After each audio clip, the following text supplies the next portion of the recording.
Got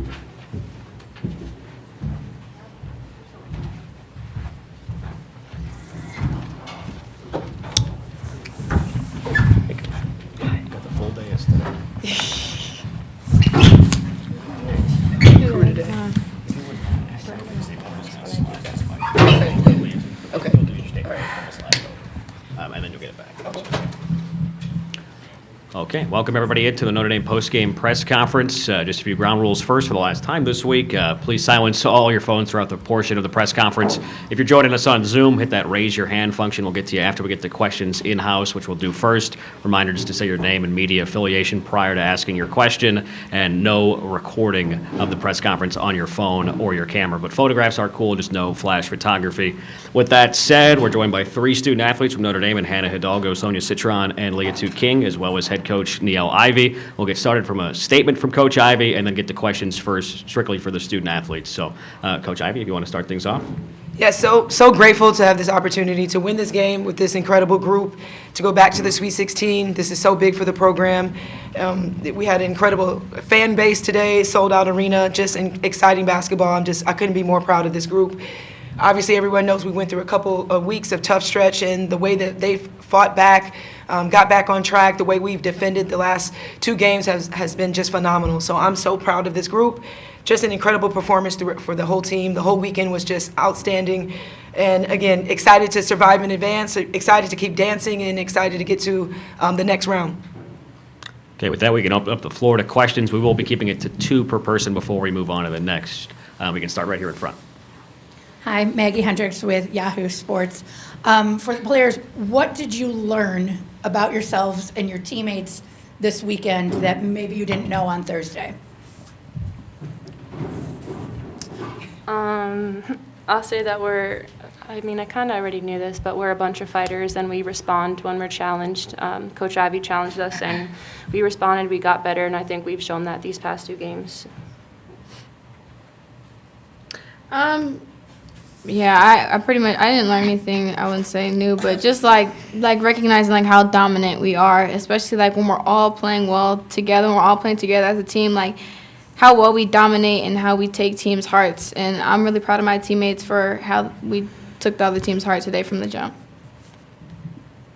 No, I mean, they said it all, really. Just our versatility, and like Sonny said, like we were challenged in practices, in our past practices, and just how we were able to respond.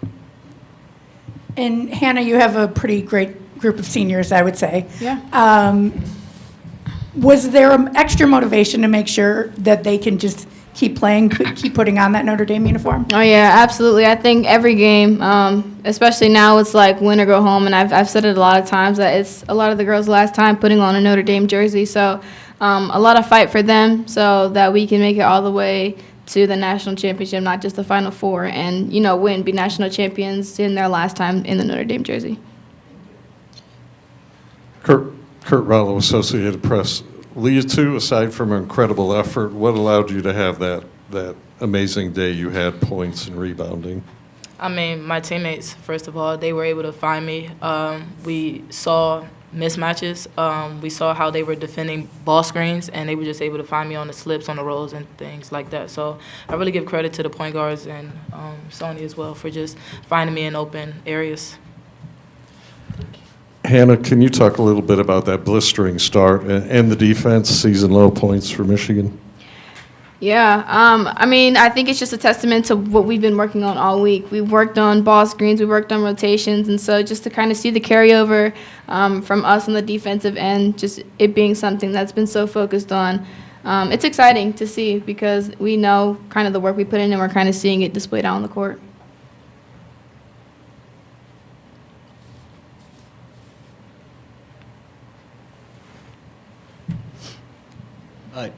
Jordan Klein, the Michigan Daily.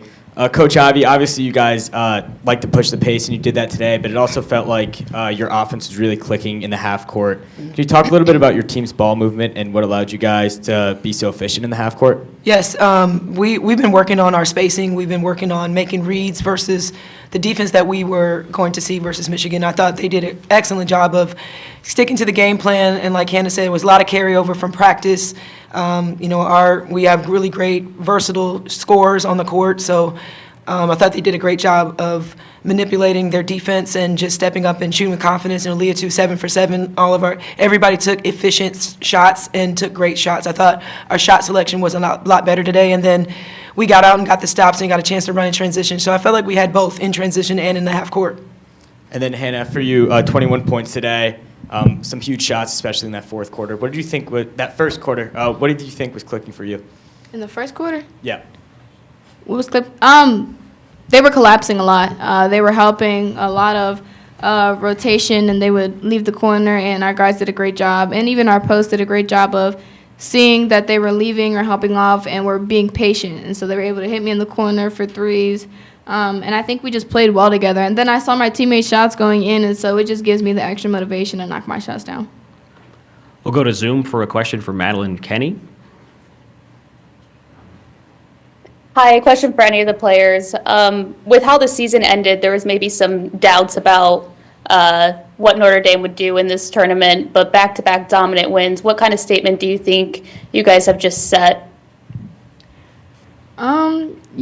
Having people doubt us really doesn't matter because we trust in ourselves and we trust in each other, and so it doesn't matter what everybody else or the media is saying about what we're going to do in the tournament because we know what goes on in the locker room, we know what goes on in practice, and so I think this just speaks to all the people who have doubted us and didn't think that we were even going to make it past the second round to the talent that we have and what we're going to do next.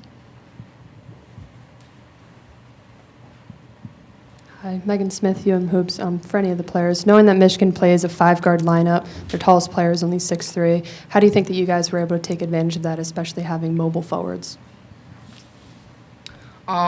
Just exploiting whoever their guards were guarding. So, like, when I had a smaller guard on me, having the point guards look at that.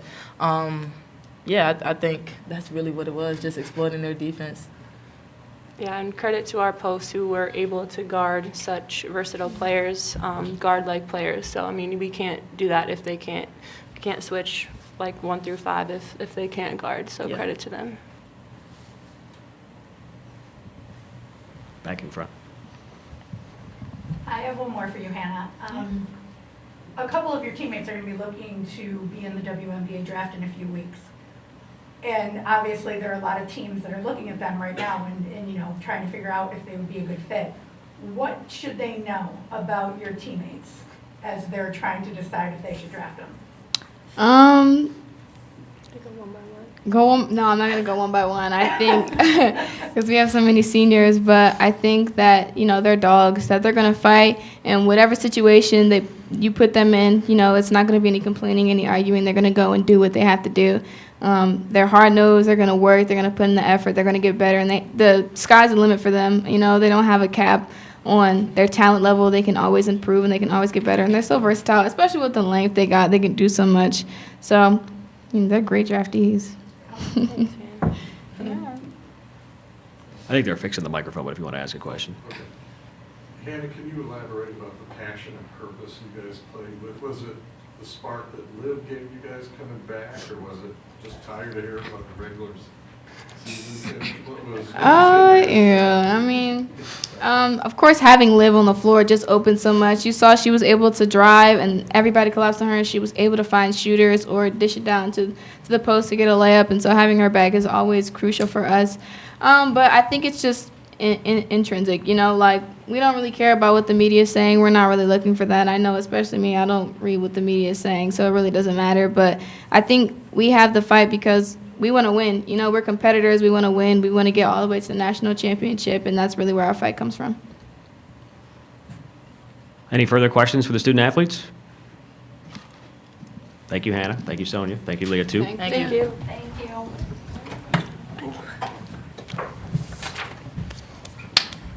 Do you want to slide it? Perfect. And now we can open up the floor to questions for Coach Ivey. We're getting started. Oh. Are we microphoneless? You want to get started? Yeah. Okay. Good news. Yeah, please speak up. So I want to ask you the same thing about that I asked your players. What did you learn from this team? What do you know now about your team that you didn't know on Thursday? Well, I knew that they were fighters, like they mentioned. I knew that they were resilient. We just went through a tough stretch. We did the same stretch back in November. This group wants to win. They're unselfish. It just came across a couple bad performances that we learned from. So I knew that this team was going to respond.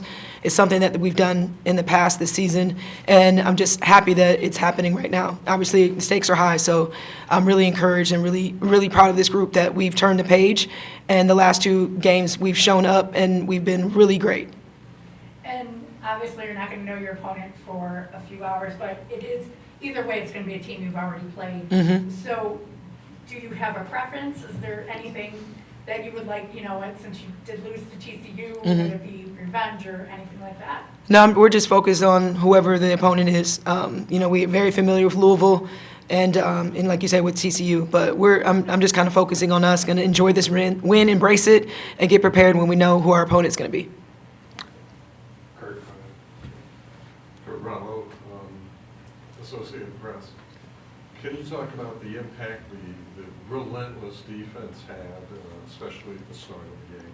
Yeah, I thought it was incredible. It's a carryover from Friday, and it's something that we've emphasized is our defense, and they came out the same mindset, same energy is kind of what I talked about, dominant.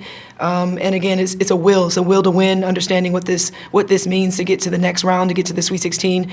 And they've been focused and locked in, and I'm really proud of them because, again, it has not been easy. So being their coach challenging them, and they responded so well. And they know that this is the way we need to be. This is our identity. And to see it on a consistent basis in the last week and a half has been great. Can you talk a little bit about Olivia, what she did today, and Yes. also your training staff? Yeah, I was going to say MVP is Ann Marquez. I got to give her the credit. She came back to work. They've been working on Liv for the last 48 hours, 36 hours, however long it's been. But she's my MVP, and Liv she did exactly what she's supposed to do. And thank God, she had the opportunity to come out here. And I thought she was really good. I know she's playing through a lot of pain, but our training staff has been just phenomenal. So I'm really grateful for all the work, all the late night and treatments that they've been put in with for her. Yes. I'll go forth there on the end. Sam Gibson, Michigan Daily. I think you emphasized yesterday that Michigan has 5 players, starters that can shoot the ball. How much of an emphasis was 3-point defense, and can you talk about how your team shut down that shot so effectively? Yeah, that was a big emphasis. They averaged 7 and they made 12 versus Iowa State. So they only had 1 at the half, so that was really, really great. And then Sila, made a couple towards the end in the fourth quarter, but held them below their average. That was a big defending the 3-point line, especially with them having 5 guards on the floor. So I was really proud of my post. That was really hard to play on the perimeter, but I thought everybody did a great job and then held them below their scoring average, which was exactly what we wanted. Go ahead. Jordan Klein, Michigan Daily.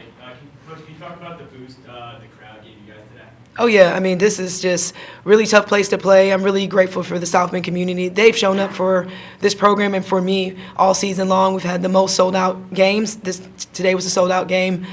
So I'm really, really grateful for all the support, and you feel the energy, and they really sparked us right from the beginning, knowing that it was there was not an empty seat there. Coach Freeman in the house, we had former players, Devereaux Peters in the house, Skylar Diggins on Friday, so have a lot of support from our alum, but also the fans. They mean everything to us, so we're grateful that we had the opportunity to host. One more on the end. Sam Gibson, Michigan Daily. When your players are up by 20 points in the first quarter, do you have to motivate them to keep playing hard defense, or is that something they just know how to do? They know, but I encourage them continuously throughout for 40 minutes because I know that it's a game of runs. So they know that I try to make sure that I keep my foot on the gas for them. And they're self-motivated, but I also give them that extra boost. Yes. We'll go to a question from Madeline Kenny on Zoom. Hi, there's obviously no shortage of confidence with this team, but kind of with the wake-up call that you guys experienced late in the season before this NCAA tournament, how does the way that you guys have won the past 2 games just so dominantly kind of bolster the team's confidence moving forward? I think it's a tremendous confidence booster for us because we did it defensively. It was on the defensive end where you've seen a shift for this team. And no matter when that wake-up call happens, I'm just happy that we responded, and we know that defensively is where we need to bring our energy because especially at this point. So I'm grateful. I always feel like there's always lessons and things that you go through. So this is part of the journey, and I'm grateful that we've responded and turned the page and playing really great basketball defensively right now. Time for one more question. If anybody's got a question for Coach Ivey? One more in front. The energy with both Notre Dame and Michigan fans Yes. is fantastic today. Yes. Do you see a world where you guys could be doing some home and home series? I'm working on that. So, yeah, I try to always stay regional with matchups, so hopefully we can get something going so we can have a home and home. Yeah. Coach Ivey, thank you so much Thank for your you. time. Thank you.